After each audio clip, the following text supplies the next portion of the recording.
রোমানা, চুপ, তাড়াতাড়ি আমার সাথে এসো। না রোমানা, আমার প্রশ্নের উত্তর এখনো আমি পাইনি। উত্তর দেবার সময় এখনো আসেনি রেশাদ। আর কখন সময় আসবে? তোমার উত্তর জানার জন্য রাতের অন্ধকারে আমি চোরের মতোই বাড়িতে ঢুকেছি। উত্তর না জেনে আমি যাব না। কিন্তু কোনো কিন্তু নয়, আমার জানতে হবে। আমার জানতে হবে তোমার আমার এই কয়েকটা দিনের অন্তরঙ্গতার মধ্যে কোনো আন্তরিকতাই কি ছিল না? পুরোটাই কি তুমি অভিনয় করেছো? আমাকে জিজ্ঞেস করছো কেন? অভিনয় কি তুমিও করনি? করেছিলাম, কিন্তু অভিনয় করতে করতে কখন যে আমার মনটাকে তোমার মনের সাথে অদল বদল করে ফেলেছি আমি তা নিজেও জানি না। আমি ঘুমাতে পারিনি সারা রাত, জেগে থেকে শুধু একটি প্রশ্নের উত্তর খুঁজেছি।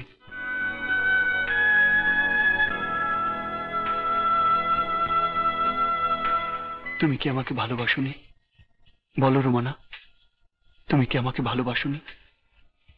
রেশাদ, আমার এই আবেগহীন মনের মরুভূমিতে ভালোবাসার ফুল ফুটেছো তুমি।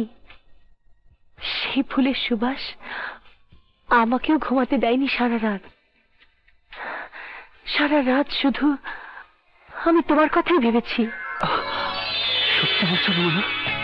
হ্যাঁ রেশাদ, আমি সিদ্ধান্ত নিয়েছি যে সমস্ত পৃথিবী আমাদের বিপক্ষে চলে গেলেও এই রোমানা কেবল তোমারই হবে।